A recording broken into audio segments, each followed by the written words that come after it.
यासो प्रवस्त्रावृतम् या वीणावर दंडमंडलकरा या श्वेत पद्मासना या ब्रह्माच्युत शंकर प्रभुदेवे सदा वंदिता सा मां सरस्वती भगवते निशेषजाड्या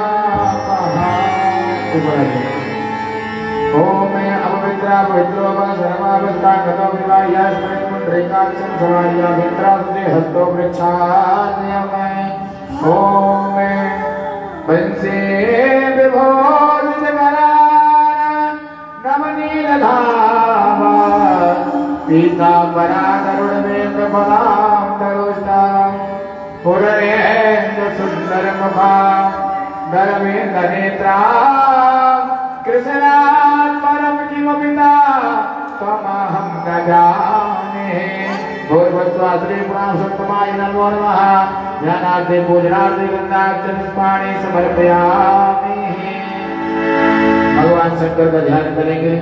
ओम जटाटवी गलज्ज्वल प्रवाहभावितस्थले गले वलम्बिताम्बुजं तुङ्गमालिकां नमच्चमच्चमच्चमच्चमच्चमरवचकारचन्द्रताण्डवं तनोतु नास्तिवासिवक्षटाकटाः तत्प्रभक्प्रभक्प्रभक्प्रनिर्जली विलोललीतिविल्लभे विराजमानमोदय सकल सकल सकज्ज्वलल्लपट्टपावके किशोरचन्द्रशेखरे रतिप्रतीक्षणम् पाद्य समर्पयामि आज में समर्पयामि चंद्रं समर्पयामि चंद्रान्ते अक्षरं समर्पयामि अक्षरान्ते पुष्पं पुष्पमालां समर्पयामि नैवेद्यं समर्पयामि। ओम माल्यादीनि सुगन्धेन मालित्यादीनि मे प्रभो मया तानि पुष्पाणि पूजार्थमो प्रतिगृह्यतां महा व्यासाय विष्णुरूपाय व्यासरूपाय विष्णवे नमो वै ब्रह्मविदये वासिष्ठाय नमो नमः। आइए बड़े भाव से आरती करेंगे भगवान की। बोलिए श्रीमद् भागवत महापुराण की जय, श्री राधा लाल की जय। ओम ज्वालामालिन्ये नमः, रत्नेश्वर्ये नमो नमः, गन्धाक्षरपुष्पाणि समर्पयामि। पावनो पदगामनो और मनोलाल जी को भेज श्री राधा वल्लभ लाल की सखी दौड़े आरती दे। बड़े भाव से भागवत भगवान की आरती करेंगे। आइए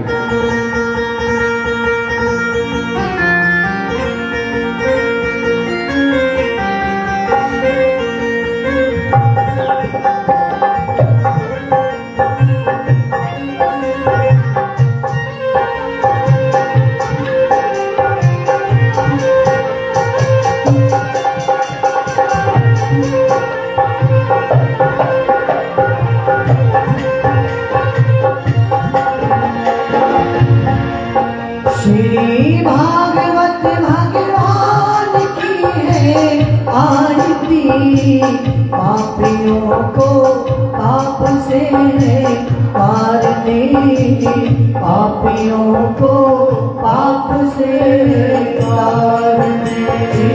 भागवत भगवान की है आरती, पापियों को पाप से आरती, पापियों को पाप से आरती।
आरती पापियों को पाप से तारती पापियों को पाप से तारती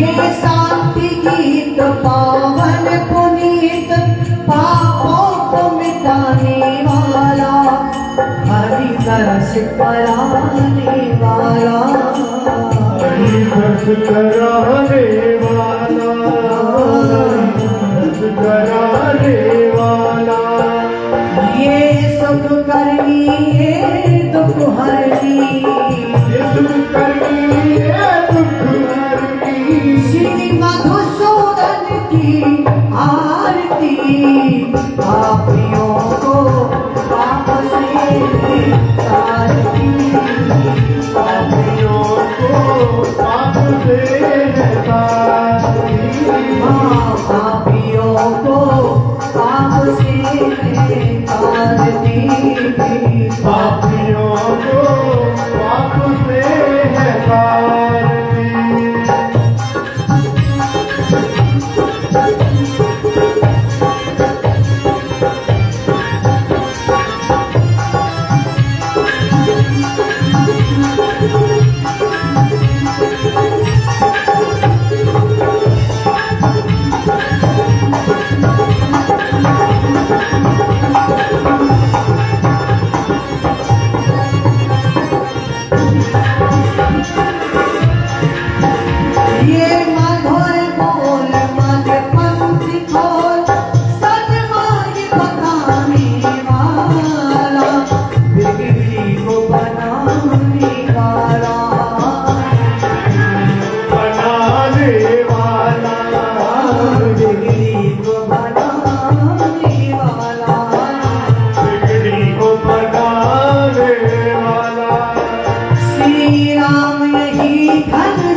प्रभु की महिमा की आरती पापियों को पाप से तारती पापियों को पाप से तारती पापियों को पाप से तारती कर्पूर गौरव करुणावतारम संसार सारम भुजगेन्द्रहारम सनातन मयदान विनदे भवानी जय चंद्रमा त्वमेव माता पिता त्वमेव बन्धु च सखा त्वमेव मेधा त्वमेव त्वमेव सर्वं देव देवा त्वमेव सर्वं देवा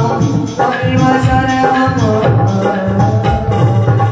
मम देवा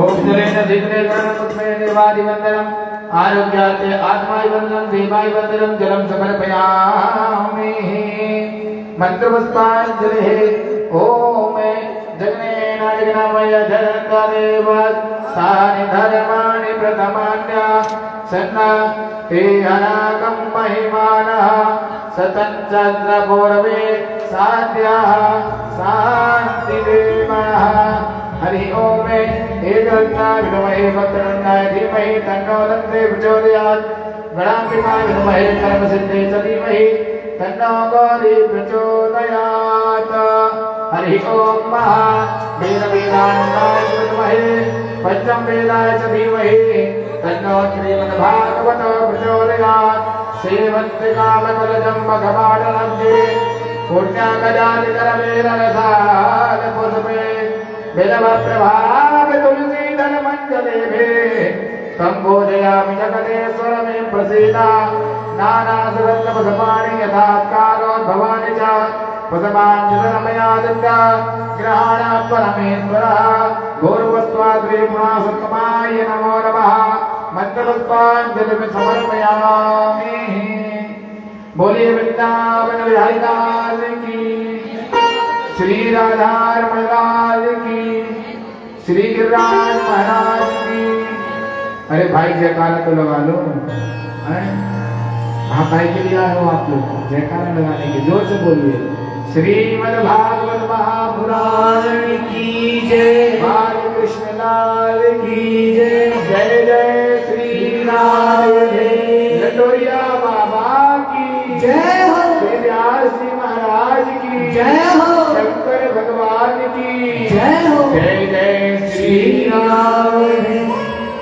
आइए हम सभी द्वितीय दिवस की कथा की ओर चलते हुए आप सभी अपना अपना स्थान ग्रहण करेंगे, सभी विराजमान हो जाएंगे। द्वितीय दिवस की कथा की ओर चलते हुए परम पूज्य श्री व्यास जी महाराज के चरणों में वंदन करते हुए प्रार्थना करेंगे।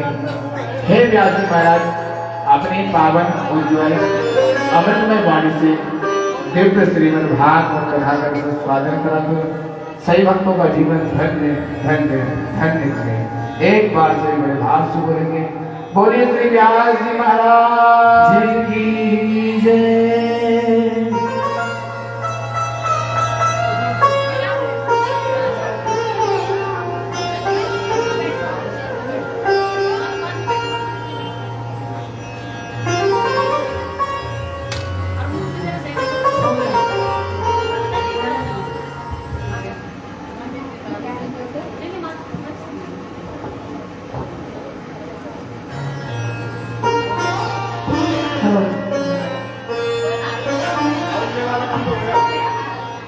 हेलो,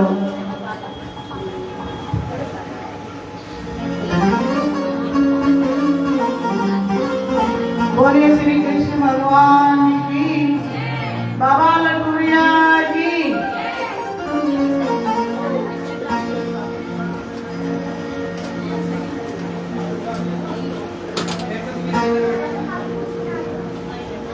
देखिए, सबका वंदन करते हुए आज आगे का कार्यक्रम आगे बढ़ेगा, इसलिए प्रेम से मन लगा के सभी अभिवंदन करें।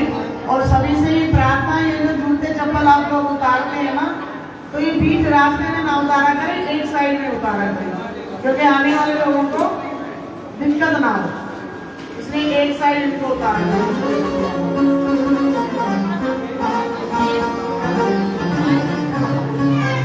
बातें ना करें और ध्यान में रखें थोड़ा।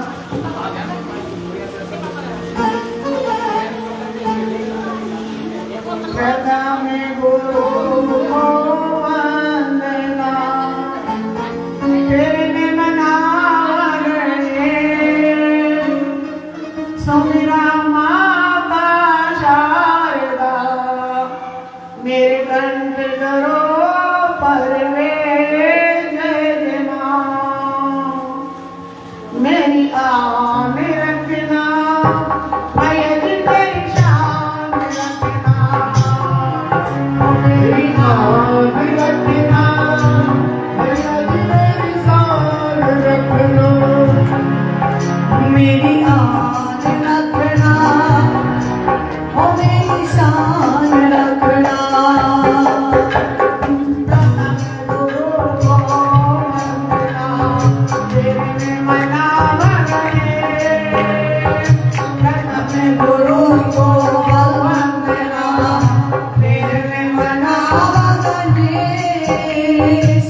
मेरा माता शारदा, मेरे घर में करो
ध्यान रखना।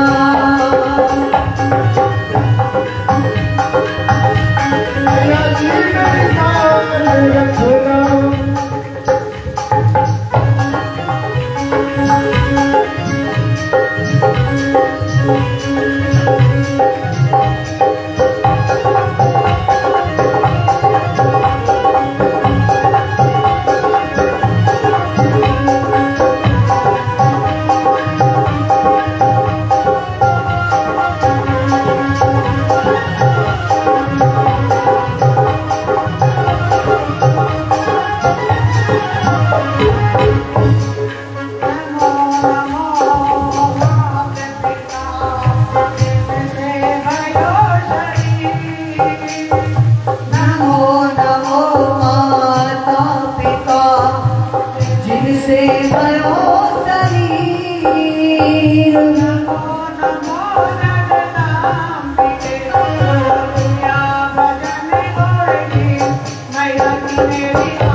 भगवान की जय हो।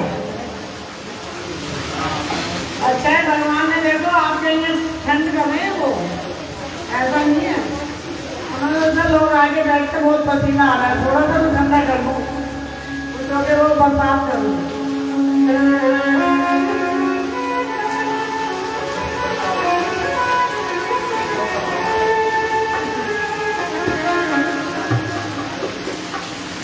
देखिए अब सबके सिमरन के बाद में अब एक भजन में लय बनाते हुए और आगे का कार्यक्रम शुरू करते हैं। वो भगवान का नाम है, भगवान को अपना काम करने दो, हमारा जो काम है हम अपना काम करें।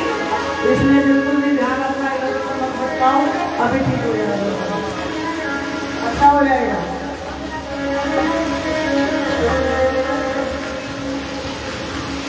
देखिए ग्रुप में ना बहुत महिमाएं बताई गई है और आज के वक्त में बहुत अच्छे अच्छे गुरु सभी नहीं है। पहले तो जो गुरु होते थे उनको कोई लोभ नहीं होता था, कोई लालच नहीं होता था, उन्हें तो सिर्फ एक ज्ञान देने से, अपने शिष्यों को अच्छी शिक्षा देने से काम होता था। लेकिन आज कल तो क्या बहुत से गुरु लालची भी हो गए हैं।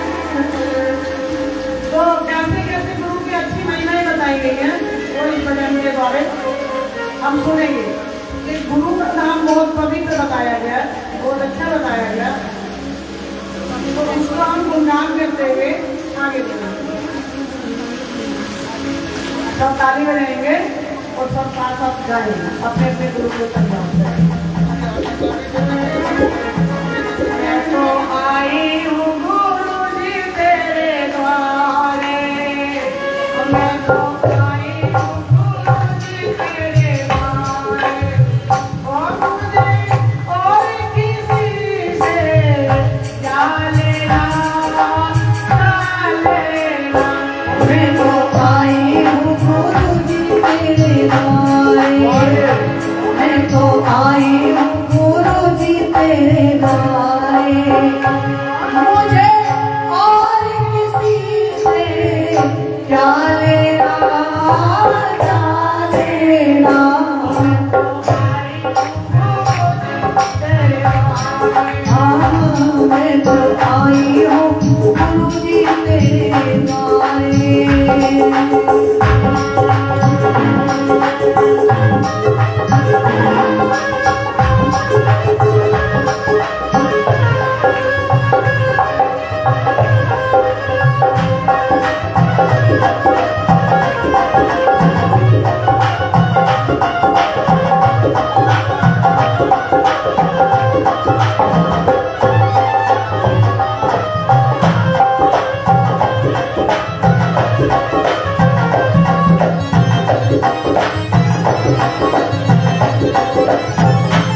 भोले भंडारी तुम्ही हो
बोलिए श्री कृष्ण भगवान की, भागवत भगवान की।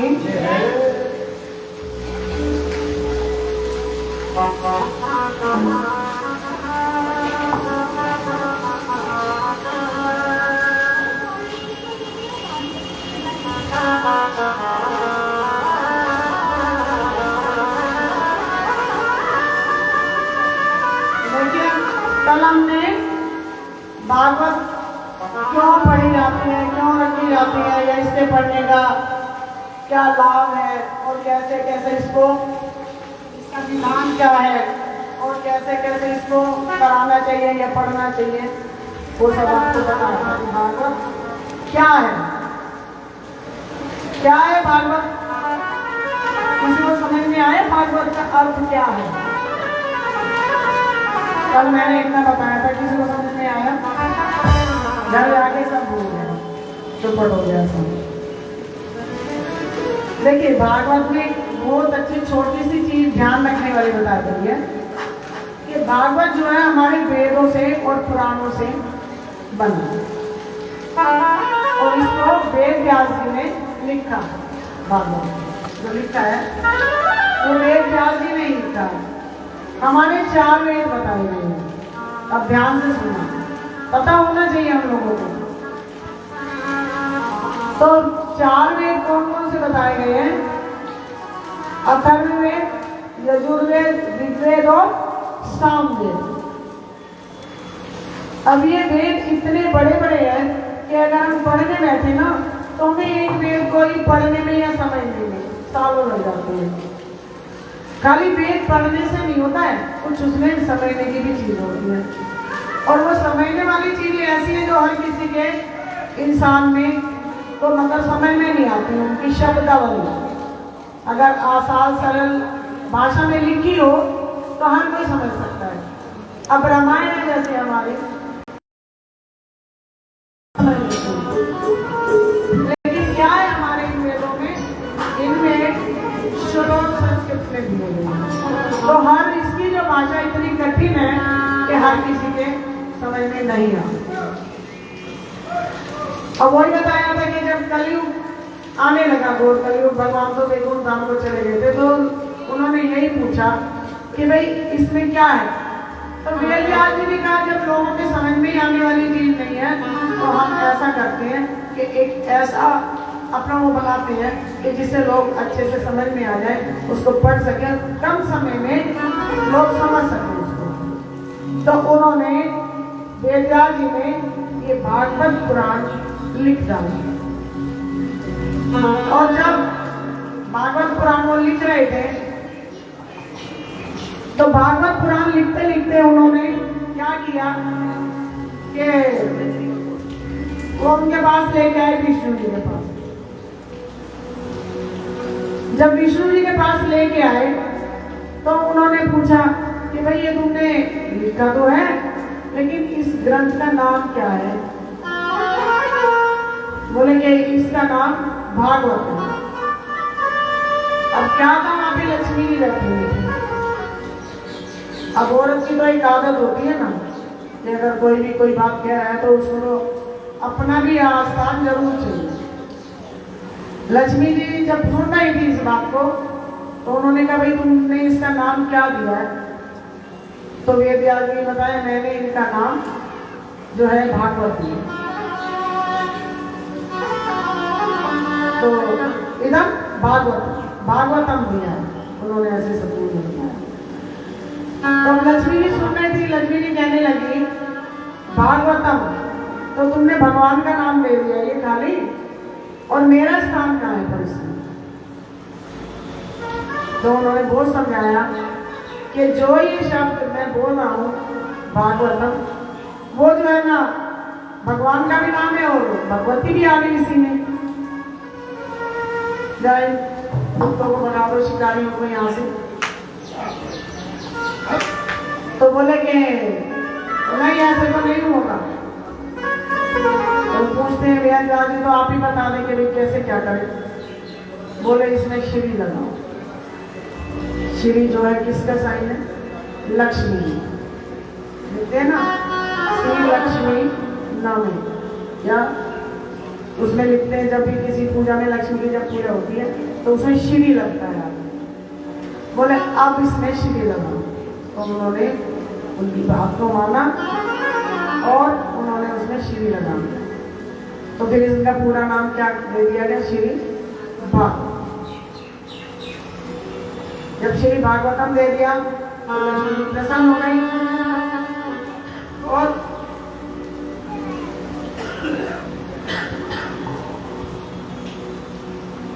और ये इतनी मधुर फलदायी हो गई कि जो है ना इसका सार आप लोग सुनते ही हैं कितनी बार, लेकिन याद नहीं रखते हो बस। जब फिर दोबारा सुनते हो तो याद तो आ जाता होगा कि हाँ कुछ ऐसा है तो सही, लेकिन वो घर गृहस्थ में सब भूल जाते हैं। ऐसा ही है ना। तो वो कहते हैं ऐसा हुआ इसका। तो कहते हैं हरि व्यापक सर्वत्र समाना, प्रेम तो प्रकट होय में जाना। देखो क्या है भक्ति में, जब तक निष्ठा नहीं होगी तब तक भक्ति वो किसी काम की नहीं होगी। प्रभु ने जो है ना, किसने भक्ति की थी? प्रहलाद ने। तो खंबे में से प्रभु प्रकट हो गए। तो इस तरीके की भक्ति होनी चाहिए भगवान की। और कृष्ण की भक्ति तो ऐसी है कि कृष्ण की भक्ति तो सभी को मोह लेती है। कृष्ण से तो कृष्ण का क्या नाम है कि सबको मोह लेने वाला, वो तो सबको ही मोह लेते हैं। और इसी में सारा सार कृष्ण का ही है। अब जब सारा सार कृष्ण का है तो सारी चीजें भी कृष्ण की होगी जो कृष्ण ने की। तो भगवान ने कुछ इसमें वेद व्यास जी ने ऐसी चीजें डाल दी कि इंसान को अच्छे से याद भी रहे और वो समझ भी सके इसको। तो इतनी सरल भाषा इनकी बना दी है उन्होंने। तो बोलिए भागवत भगवान की, वेद व्यास जी की जय।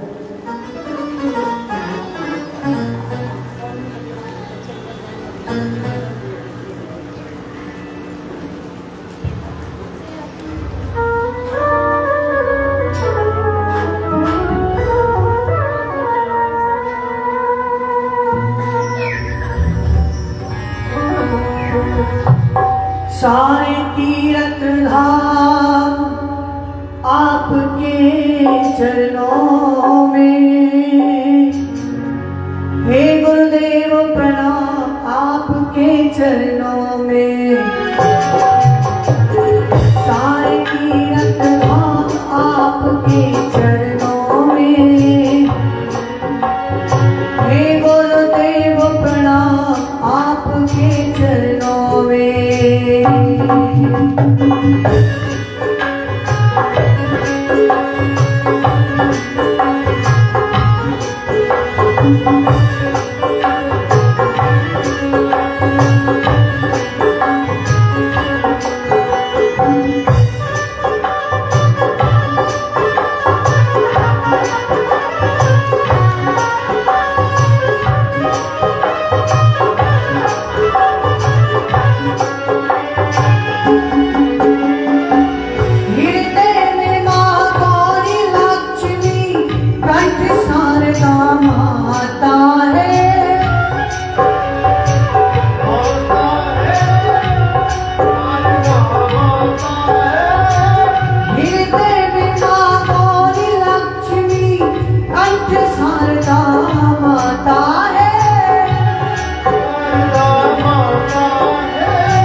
जाता है। हे गुरु ब्रह्मा हे गुरु विष्णु हे शंकर भगवान आपके चरणों में। हे गुरुदेव प्रणाम आपके चरणों में। सारे तीर्थ धाम आपके चरणों में। हे गुरुदेव प्रणाम आपके चरणों में।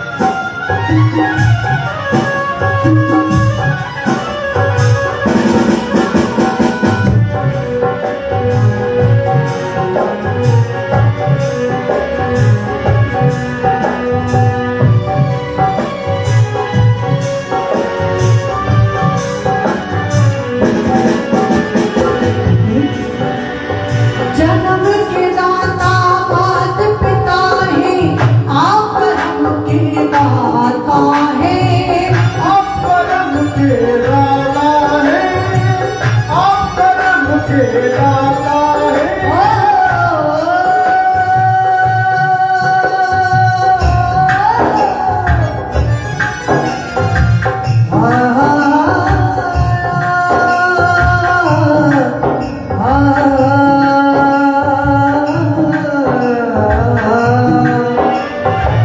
जन्म के दाता मात पिता है, आप परम के दाता है, करम के दाता है, आप करम के दाता है। आप मिलाते हैं ईश्वर से, आप ही भाग्य विधाता है, आप ही भाग्य विधाता है। दुखिया मन को रोगी तन को मिलता है आराम, आपके चरणों में देवो देव प्रणाम, आपके चरणों में। सारे तीर्थ धाम आपके चरणों में, देवो देव प्रणाम आपके चरणों में, देवो देव प्रणाम आपके चरणों में, देवो देव प्रणाम आपके चरणों में, देवो देव प्रणाम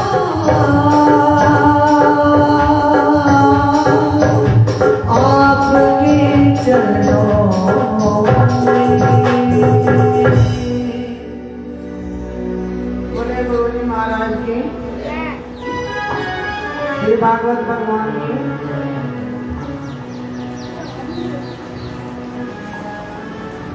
देखिए सूत जी कहते हैं कि जब महाभारत के युद्ध में सभी कौरव मारे गए, सभी को पता है महाभारत का युद्ध हुआ था और कितने साल लड़ाई चली कौरव पांडवों की। तो उसके बीच में युद्ध था, एक ही परिवार के थे सब, और कौरव और पांडव दोनों के बीच में युद्ध हुआ था और पता नहीं कितने सालों तक वो युद्ध चला। तो उसमें क्या हुआ था, किसकी विजय प्राप्त हुई थी बता सकता है कोई? पांडव। जबकि पांडव बहुत कम थे और कौरव की संख्या में बहुत ज्यादा थे। अब हुआ क्या था कि जब कौरव और पांडवों का युद्ध हो रहा था तो सभी कौरव मार दिए, लेकिन जब अंतिम युद्ध में विशाल, जब मतलब आखिरी युद्ध चल रहा था तो उसमें कौन थे? भीमसेन की गदा से दुर्योधन को भेदन कर दिया गया, मतलब उसकी जंगा तोड़ दी गई, उसको मारा गया।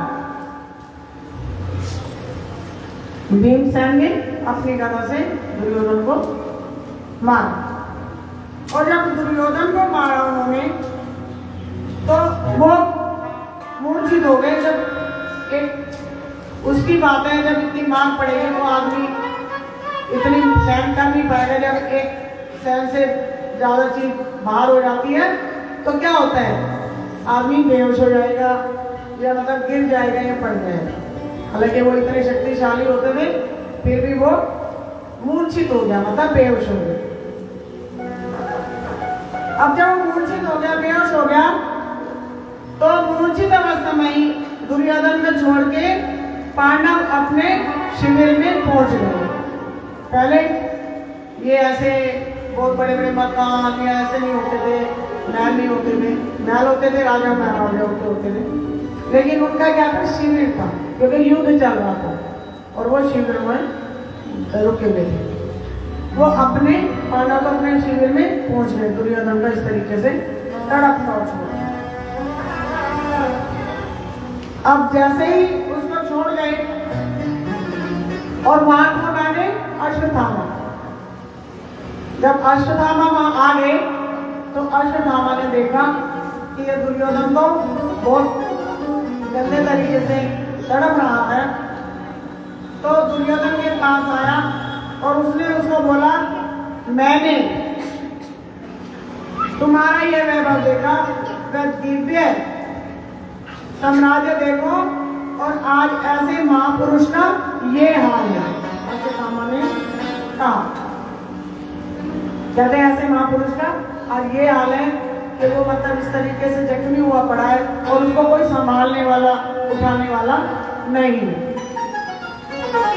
तो जब उन्होंने उसकी दुर्दशा ऐसी देखी तो उसने उसको बोला कि आप बताइए कि मैं आपके लिए क्या कर सकता हूँ। अश्वत्थामा ने दुर्योधन को बोला, नेचुरल सी बात है, कोई भी अपना यारा प्यारा या अपना रिश्तेदार या अपना सगा कोई भी इस तरीके से तड़पता है तो हर कोई पूछेगा कि तुम इस तरीके से तड़पते हो, तुम तड़प रहे हो, तुम मुझे बता दो कि मैं तुम्हारे लिए क्या कर सकता हूँ, बताइए तुम्हारी पीड़ा किस तरीके से दूर कर सकता हूँ। तो कहता है मैंने तुम्हारा बहुत नमक खाया। अश्वत्थामा उनको ऐसे बोल दिया।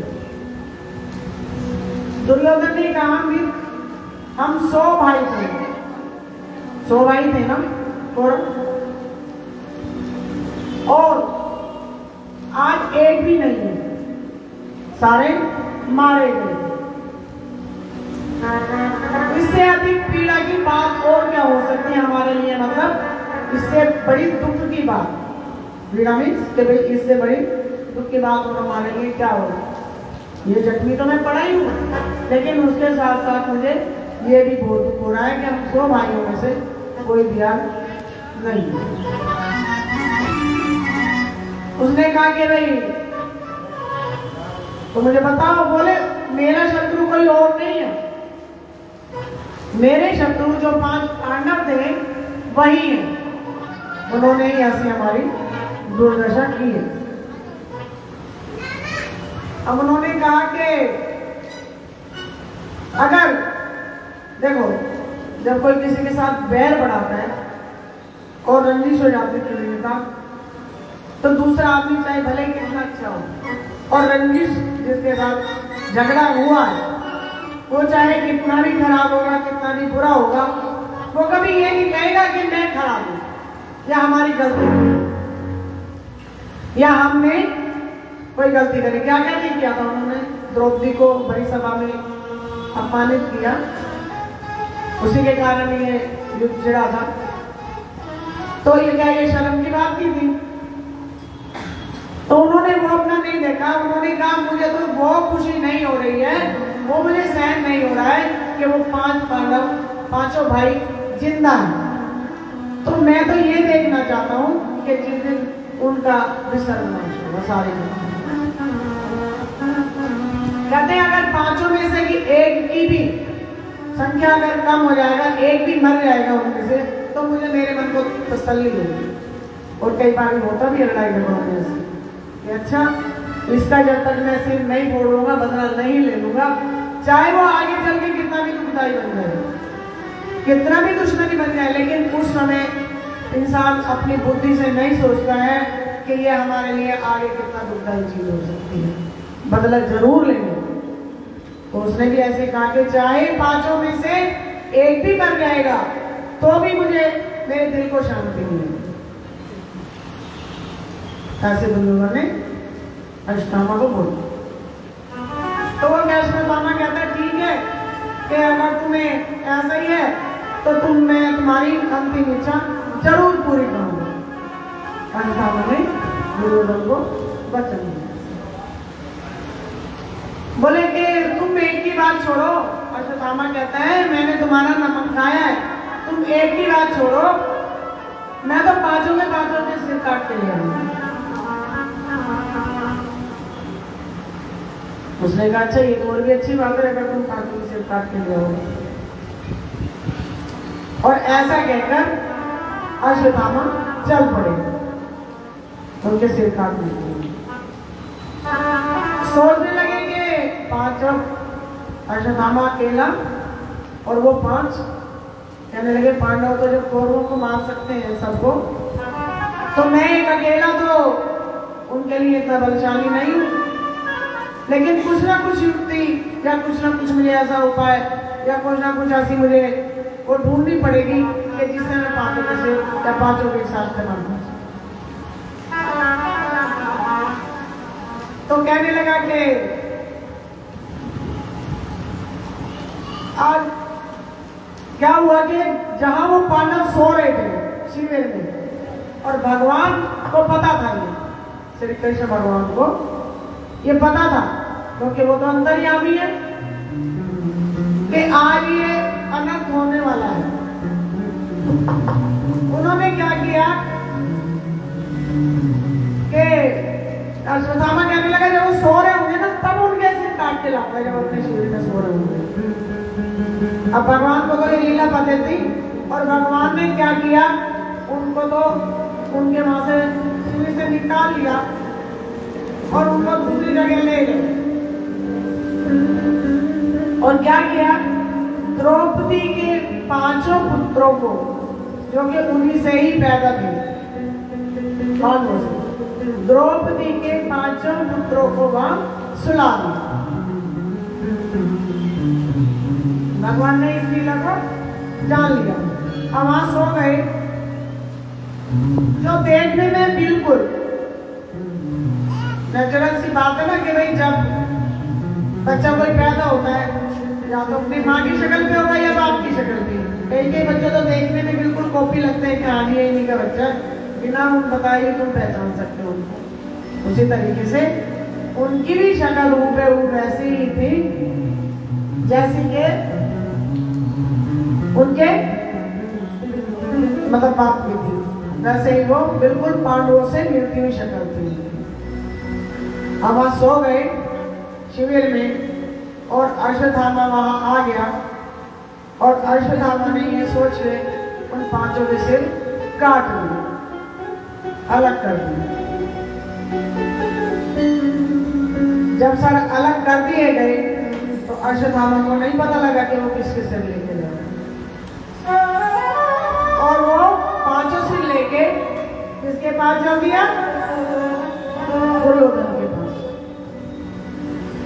जब पांचों सिर ले जाके तो उसने ये भी नहीं देखा, तब भी नहीं देखा कि क्या है, उसको तो बिल्कुल वही लग रहे थे, और बड़ा खुश हो रहा था कि आज तो मैंने बहुत बड़ा काम कर दिया, जैसे कोई पुण्य का काम कर दिया। और उन पांचों सिरों को ले जाके उसने उनको दुर्योधन को दे दिया।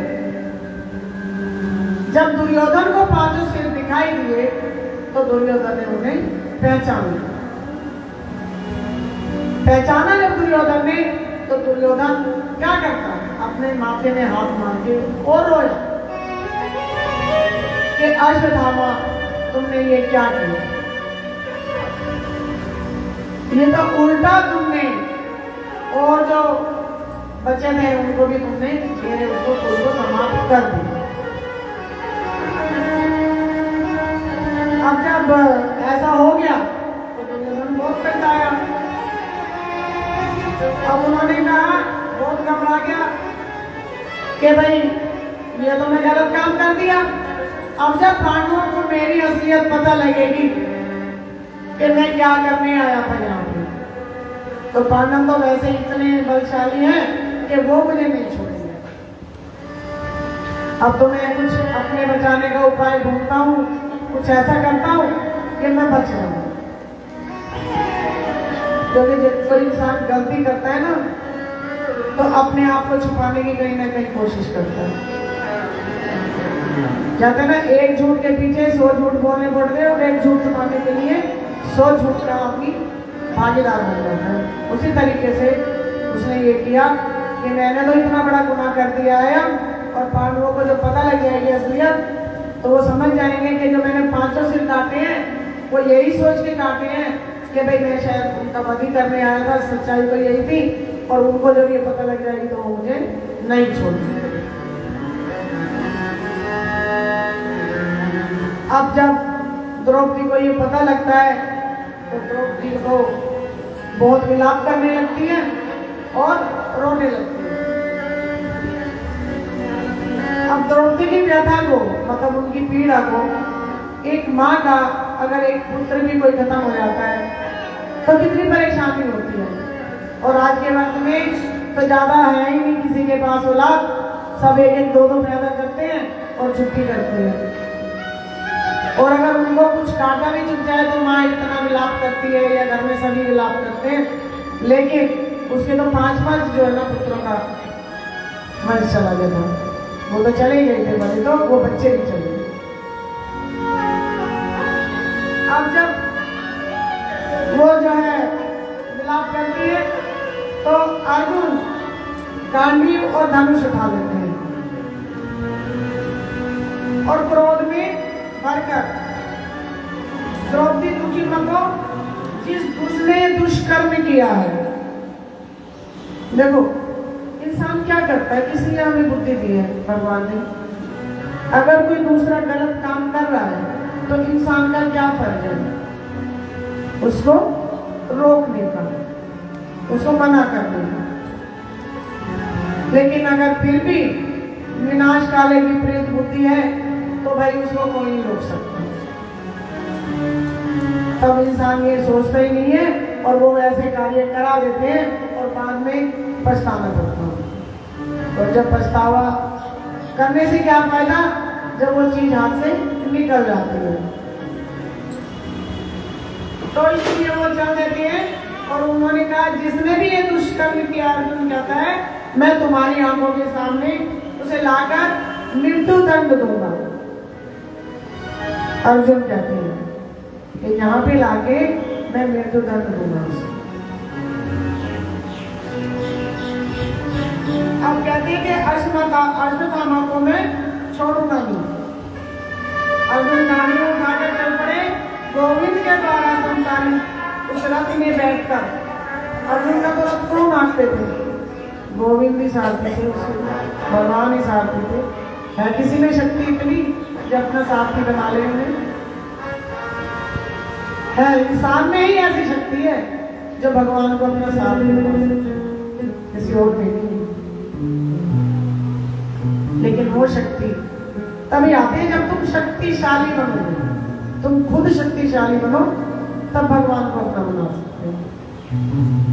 फिर वो तो सारथी क्या, तुम्हारे एक, देखो भगवान हर किसी के अंदर है और एक एक क्षण, एक एक पल, एक एक कण सबसे छोटा होता है।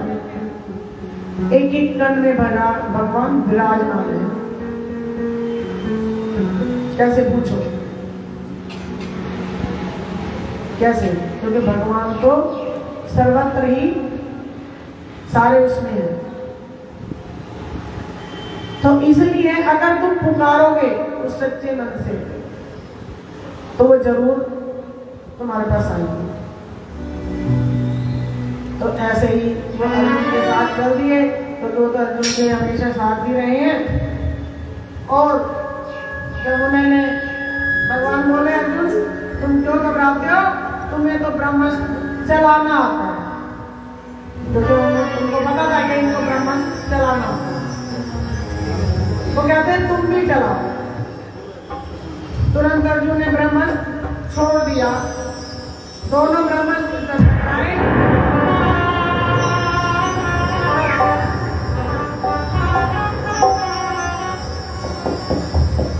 तो देखिए कैसी ध्वनि हुई जब दोनों ब्रह्मास्त्र टकराए।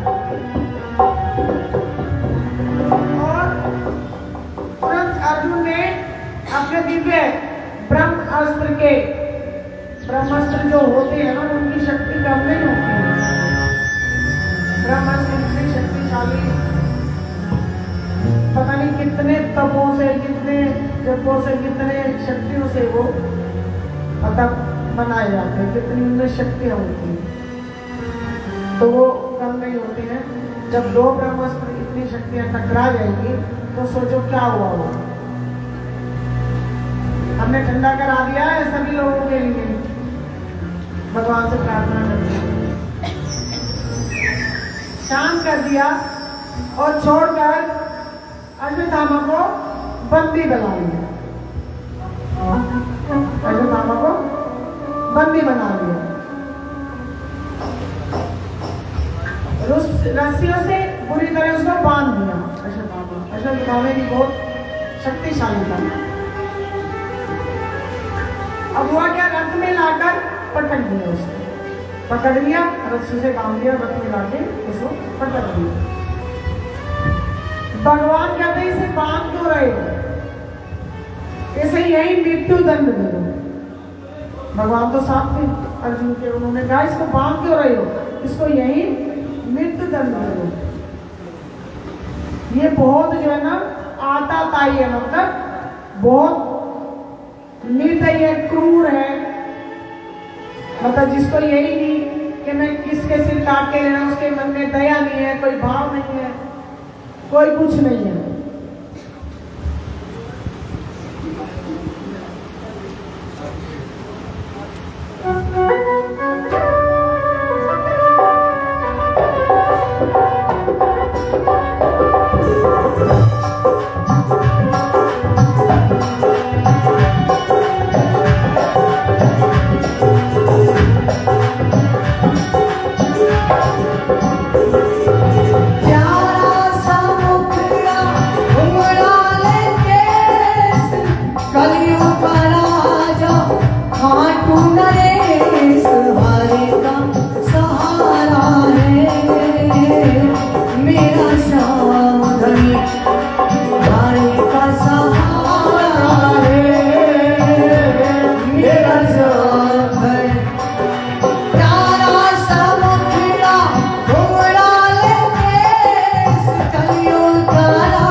ध्यान से जो भी देखे इनके चेहरे में है वो आकर्षण।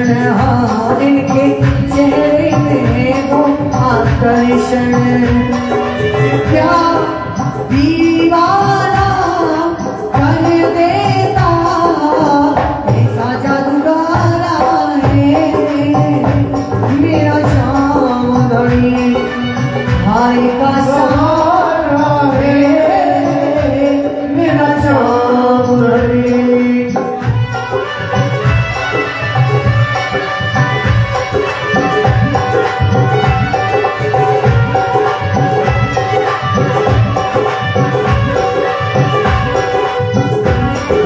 प्यारा समुखड़ा घुंघराले केस, कलियों का राजा खाटू नरेश। हारे का सहारा है मेरा श्याम धनी।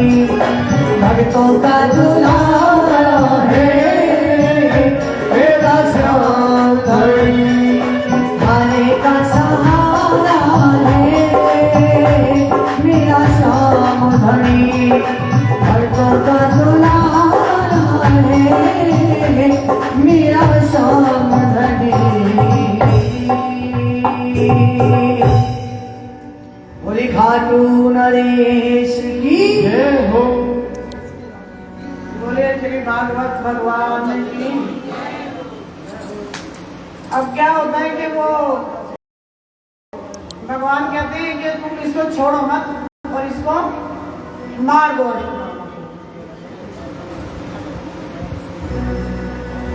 अब जब वो ऐसा कहते हैं तो वहां पे द्रौपदी आ जाती है और उसको अश्वत्थामा को द्रौपदी के सामने खड़ा कर दिया जाता है कि ये उनका गुनहगार है। जब द्रौपदी देखती है कि भाई इसको इन्होंने रस्सियों से बांधा हुआ है और ये इसको मारना चाह रहे हैं, तो वो क्या कहती है? कहती है कि ये क्या कर रहे हो महाराज तुम? ये ब्राह्मण देवता है, इसको हम मार नहीं सकते। और ब्राह्मण देवता तो है ही, लेकिन ये तुम्हारे गुरु का भी बेटा है, तो हमें किसी भी उससे हम इसको मार नहीं सकते। इसको मारो। देखो कितना गुनहगार है वो, कितना हत्यारा है, फिर भी द्रौपदी कैसे कह रही है कि इसने तो जो कर दिया, लेकिन तुम इसके साथ ऐसा काम नहीं करते। वो कहता है कि चाहे इसने कुछ भी गुनाह किया, लेकिन आपके गुरुदेव ने आप सबको परम प्रिय शिष्य मानकर क्या बताया? अस्त्र का रहस्य बताया था उनको अपना बचाव करने के लिए। जब किसी को, जो कि उन्होंने किसी को भी नहीं सिखाया, किसी को भी नहीं दिया। कहते हैं धनुर्वेद में जितने भी रहस्य थे वे सब तुम्हें प्रदान कर दिए, तुम्हें दे दिए गुरुजी ने। और जिन गुरुदेव ने इतने रहस्य आपको दिए, रहस्य क्या होता है? रहस्य क्या होता है बताओ? हाँ, आप चलो समझ रहे हो?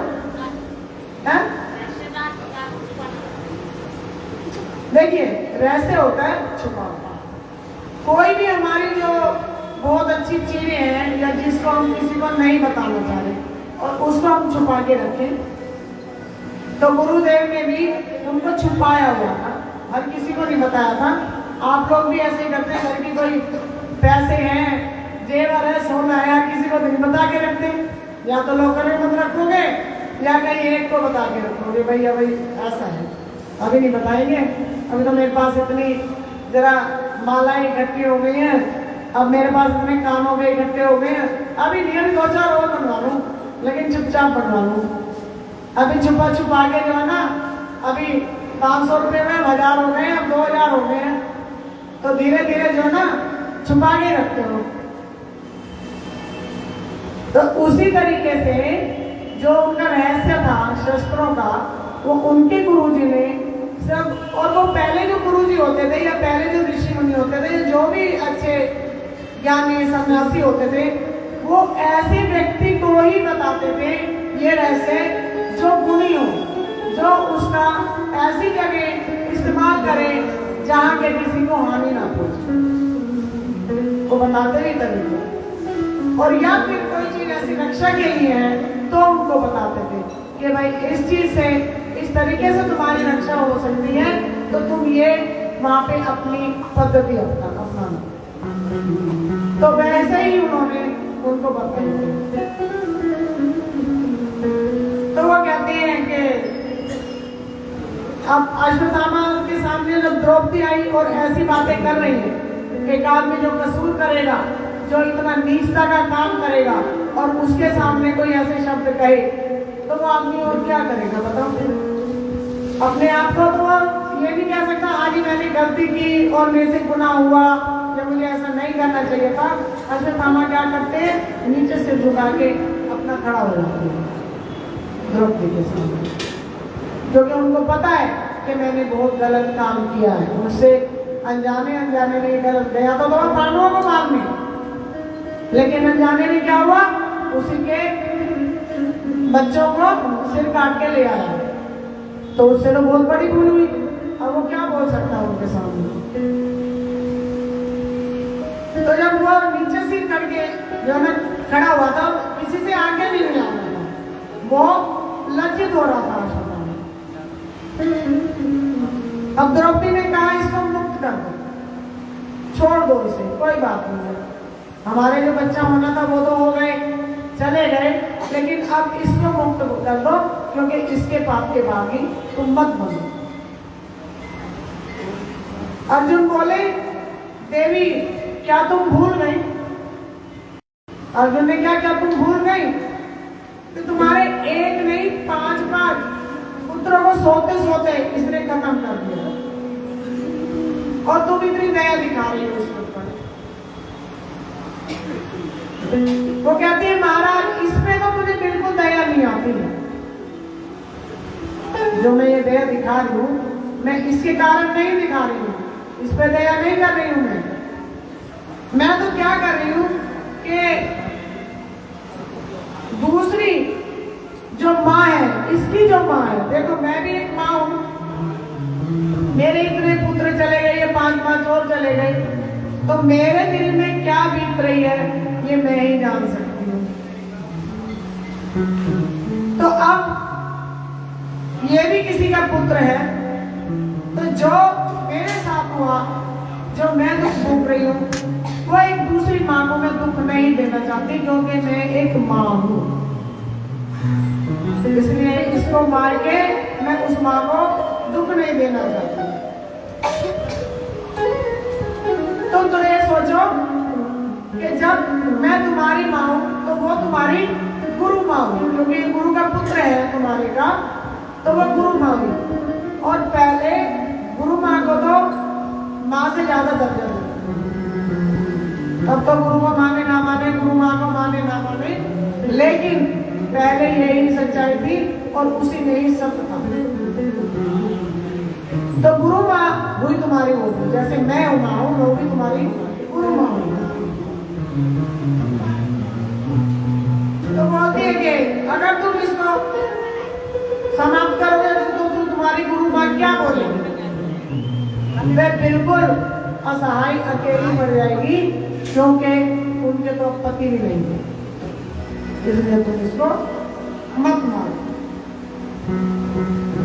धर्मराज युधिष्ठिर क्या कहते हैं, द्रौपदी के ये वचन उन्हें अच्छे लगे, क्योंकि जब कोई अच्छी शिक्षा दे रहा है तो अच्छे क्यों नहीं लगेंगे। उन्होंने भी सोचा कि बात तो सही है, और जिस समय वो उसको बांध के लाए थे और उन्होंने देखा था और उन्होंने सुना था, उस टाइम तो वो भी बहुत गुस्से में थे, चाहते तो वो उसको वहीं उसी समय खत्म कर सकते थे, लेकिन जब द्रौपदी ने अच्छे वचन बोले, अच्छा उनको समझाया अच्छे तरीके से, तो उनकी समझ में ये बात आ गई।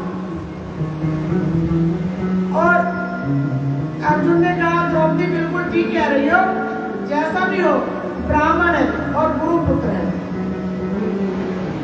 ये हमेशा हमारे लिए वंदनीय है। चाहे कुछ भी दंड करे, मतलब कुछ भी उदंता करे, कुछ भी इसने हमारे उनका खून कर दिया है, इसको सब माफ, क्योंकि हमारे लिए इसलिए वंदनीय है। अब क्या हुआ कि जब वो ऐसा कह रही थी तो भीमसेन की आंखें क्या, उसे गुस्सा आ गया भीमसेन, और उसने गदा उठाया। उसने कहा इसको तो छोड़ना भी नहीं चाहिए, तुमने छोड़ दिया लेकिन ये मेरी गदा से छूटने वाला नहीं। ऐसे आदमी को तो जीवन दान मिलना ही नहीं चाहिए। उसने ऐसा बोला।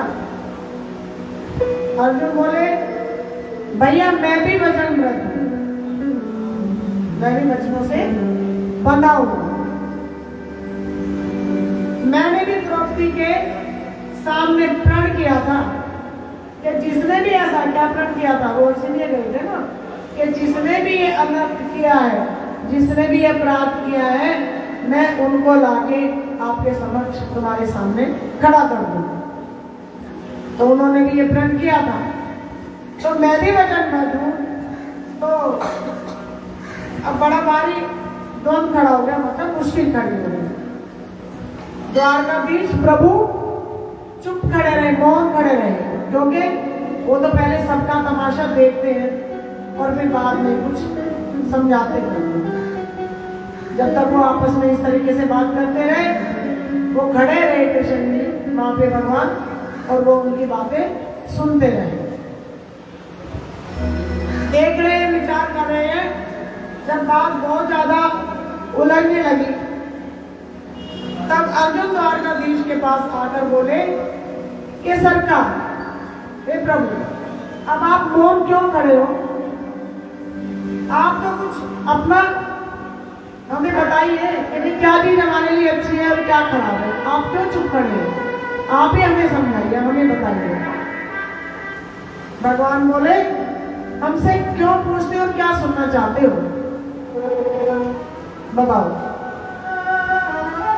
क्या कहते तस्मात् शास्त्रम प्रमाणम के कार्य व्यवस्थित, अर्थात कि जो शास्त्र क्या करना चाहिए, क्या नहीं, इसके शास्त्र साक्षी होते हैं।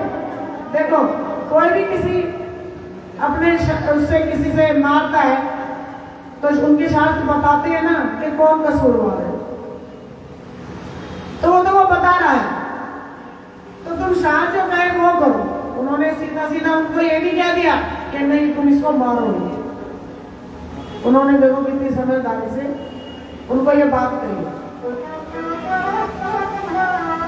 तो ऐसी स्थिति में शास्त्र क्या कहते हैं, ये देखो, शास्त्र ने स्पष्ट आदेश दे दिया कि ब्राह्मण इतना भी पति तो अदम हो, वे मारने योग्य नहीं होते।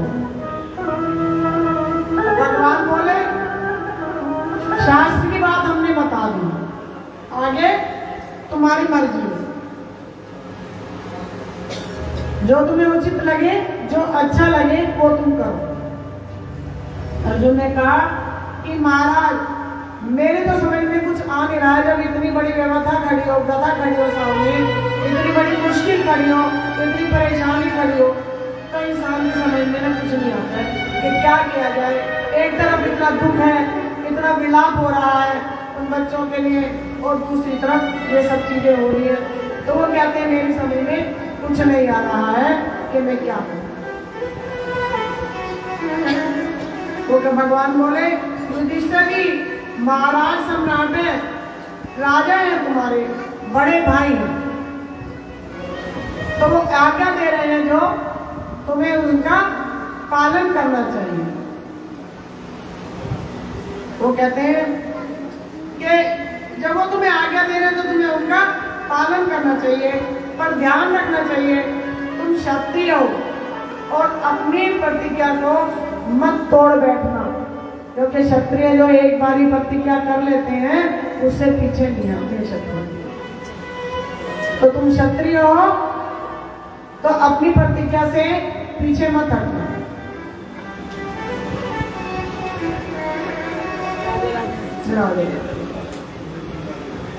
तो कहते हैं शास्त्रम का पालन करना और वचन रक्षा करना, जो तुमने वचन दिया है द्रौपदी को उसकी रक्षा करना, ये जो है तुम्हारा काम है, उससे मत हो जाना दूर। भगवान से ही भगवत गीता का ज्ञान प्राप्त किया है महाभारत में। तो अर्जुन को तुरंत गीता का एक सूत्र याद आ गया। भगवान कह रहे हैं माननीय पुरुषों का अपमान ही मृत्यु है। तो कहते हैं माननीय पुरुषों का अपमान ही, जिसका कहीं इतना मान होता है, किसी की इज्जत होती है या किसी का कोई बहुत ज्यादा मान सम्मानी आदमी होता है, इज्जत वाला जो आदमी होता है, देखो अगर उससे कोई गलती हो जाती है और उसको सब लोग कहते हैं तो उसके लिए तो वो मरने वाली वही बात हो जाती है। तो इसलिए उसके लिए तो इतना शर्मिंदा होना ही बहुत उसकी बात है। कहते हैं कि भगवान का तुरंत वाक्य स्मरण आ गया, मतलब उनको याद आ गया अर्जुन ने, अर्जुन भगवान ने, वो कहते हैं मैं ऐसे तो नहीं छोड़ूंगा इसको। अर्जुन ने कहा ठीक है हम इसको मारेंगे भी नहीं, लेकिन मैं इसको ऐसे छोड़ूंगा। तो अश्वत्थामा के ना माथे पे मणि होती है। उसने कहा मैं इसकी चमकती मणि को, क्योंकि उसी से उसका मान सम्मान, राजा है, राजा के सिर का ताज उसका मान सम्मान होता है ना। बड़े लोग पगड़ी बांधते हैं गांवों में, उनका मान सम्मान उस पगड़ी से माना जाता है। और जब कहीं उनके ऊपर कोई विपदा आती है, कोई चीज होती है, तो वो अपनी पगड़ी को वो किसी के चरणों में रख देते हैं कि हमारी इस पगड़ी की लाज रख लो। अब जब अश्वत्थामा के माथे में मणि थी तो उसको तो बहुत वो थी, उसने कहा मैं इसकी इस मणि को निकाल लेता हूं जिससे इसका मान सम्मान है, तो मैं इसको खत्म करता हूं। और अर्जुन ने उनकी मणि को, अश्वत्थामा की मणि को निकाल लिया। अश्वत्थामा की मणि को जब निकाल लिया तो उसने अपने आप को घोर अपमानित समझा कि भाई मेरा ये बहुत बड़ा अपमान है, और धक्का मार के उनको निकाल दिया।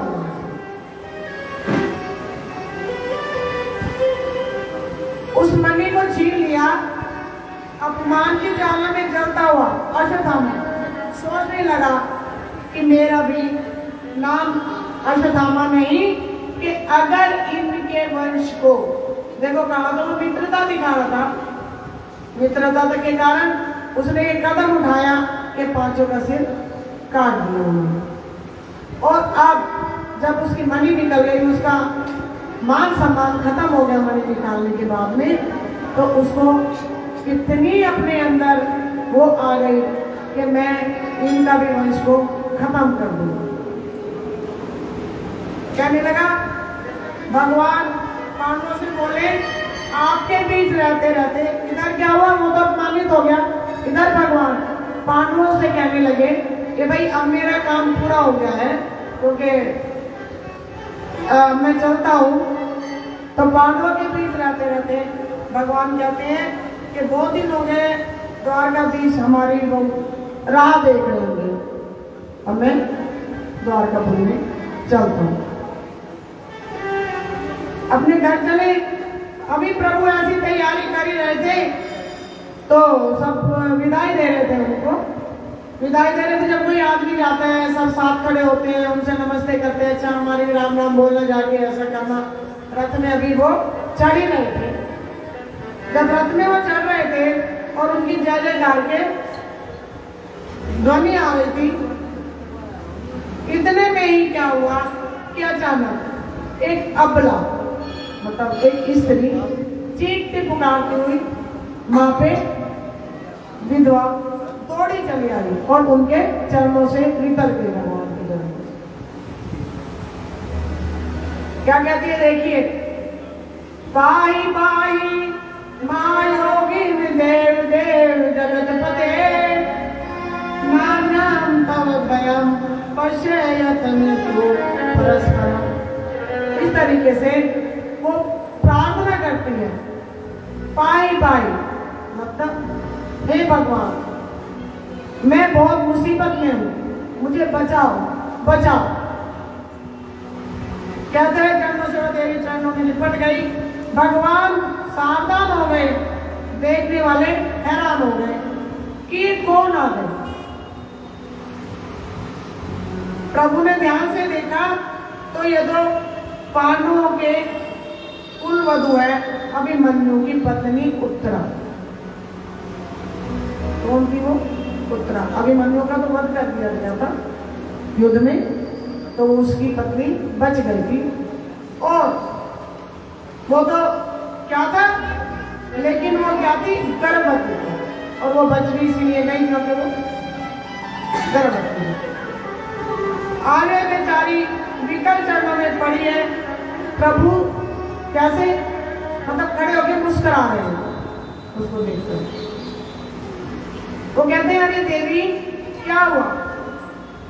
और गिड़गिड़ाते हुए उत्तरा बेचारी क्या करते हैं, आप भी गिड़गिड़ाते ही है कि तुम मेरी रक्षा करो रक्षा करो।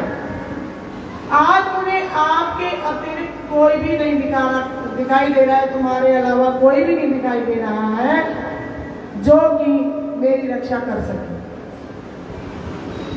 देखिए जब द्रौपदी के चीरहरण हुआ था, द्रौपदी ने तो भगवान को पुकारा था, अपने किसी परिवार को भी नहीं पुकारा था।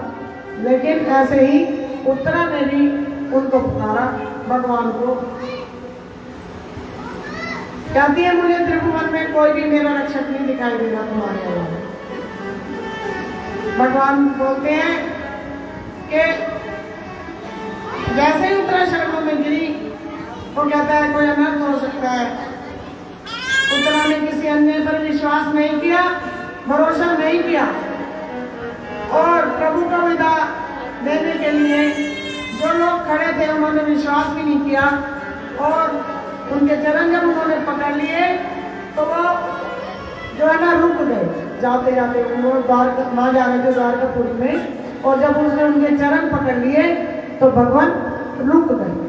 कहा तो जय जयकार हो रही थी, वो विदाई ले रहे थे, लेकिन जब उत्तरा आ गई उनके पास शरण लेने तो उन्होंने वहां जाना अपना मना कर दिया कि अब तो मुझे इसकी रक्षा करना जरूरी है कि इसके ऊपर आग ना आए।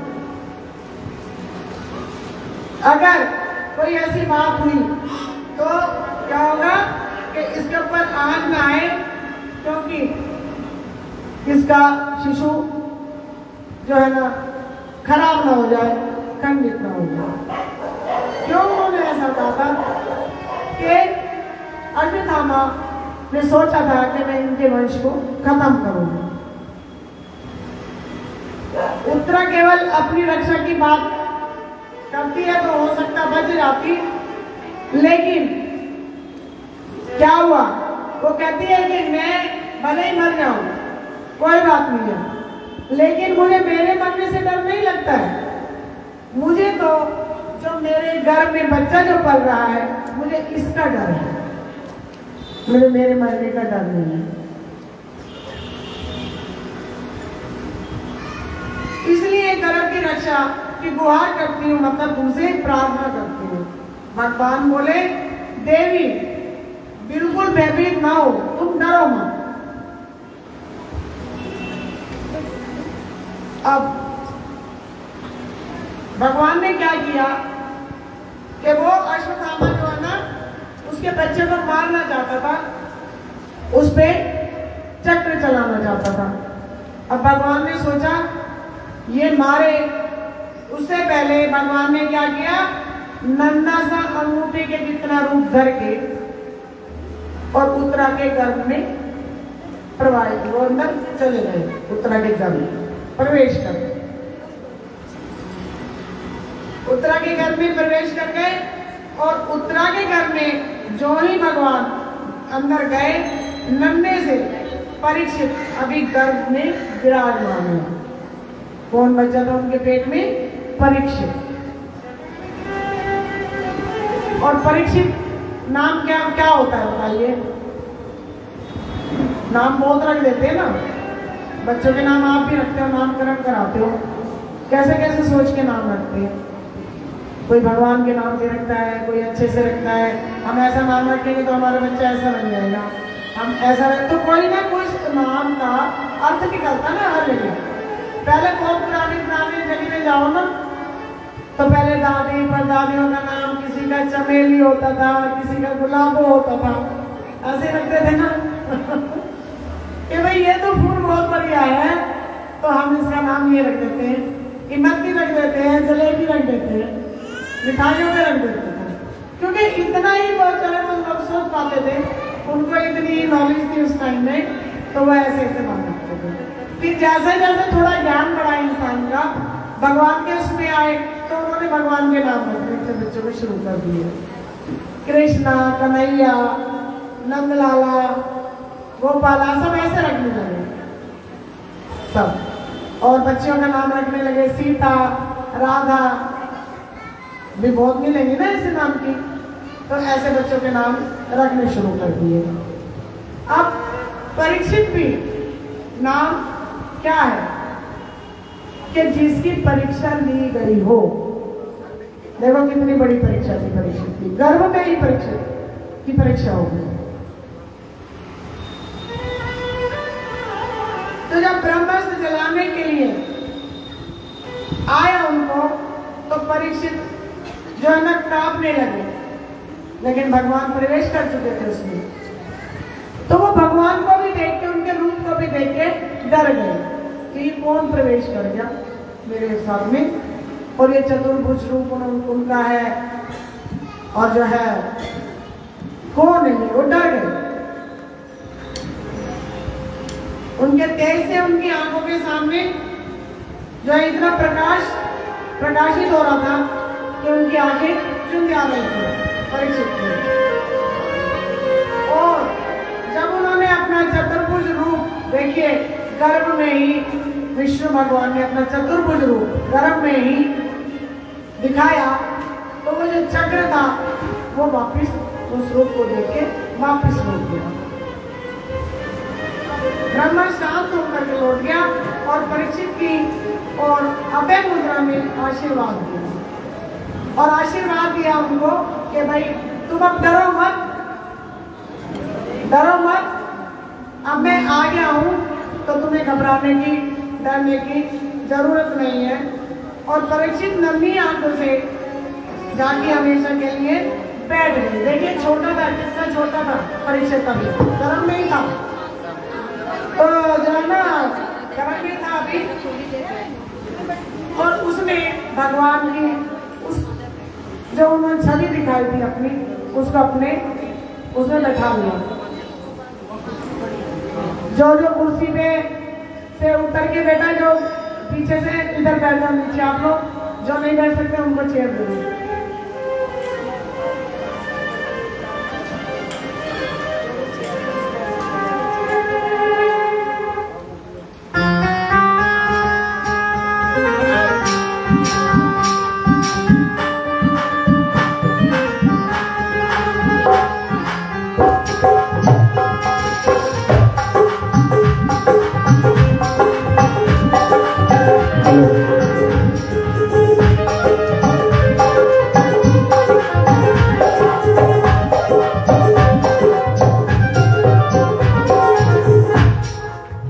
बोलिए वृंदावन बिहारी लाल की, श्रीमद्भागवत महापुराण की।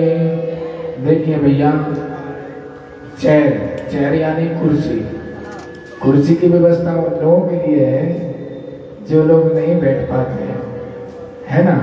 जो बैठ जाते हैं वो नीचे बैठ जाएंगे। देखो ये माता जी बहुत दूर से आई हैं, बूढ़ी माता जी, ये तो बेचारी नीचे बैठी हुई है, इनको तो हम जानते हैं, सही है ना। ऐसे आप लोग भी नीचे बैठिए। बोलिए राधा रानी की।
में आ जाना, कभी रूपोस हो जाना, कभी सपनों में आ जाना, कभी रूपोस हो जाना। ये तरसाने का मोहन में, ये तरसाने का मोहन में निराला ढंग ठिकाना है। मेरा को पाल गिरधारी रमान से निराला है।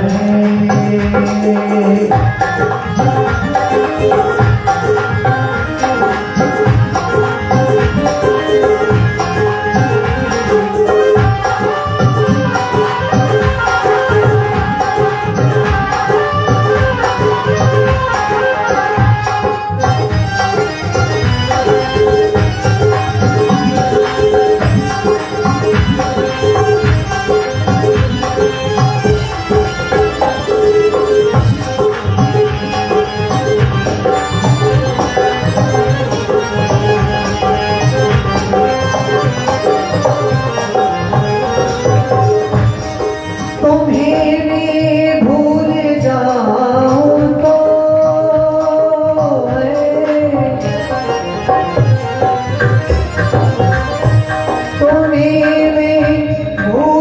तो जाऊं,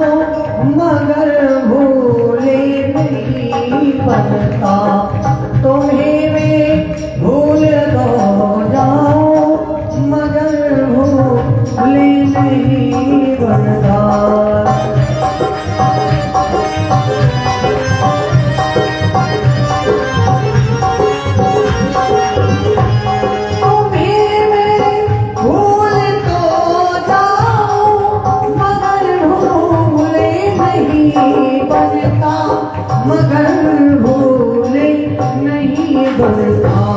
तुम्हारी सांवरी सूरत, तुम्हारी सांवरी सूरत कुछ जा कोई डाला है। तुम्हारी सांवरी सूरत जादू साई डाला है। मेरा वो तारे गिरधारी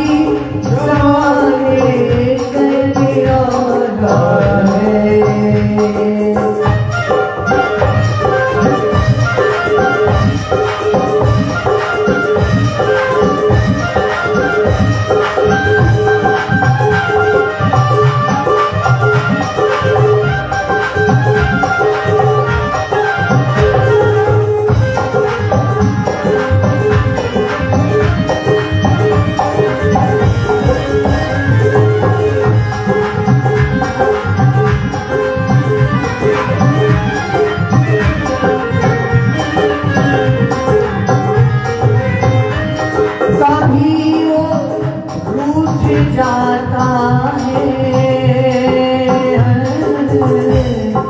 कभी वो रूठ जाता है, कभी वो मुस्कुराता है, कभी वो रूठ जाता है, कभी वो मुस्कुराता है।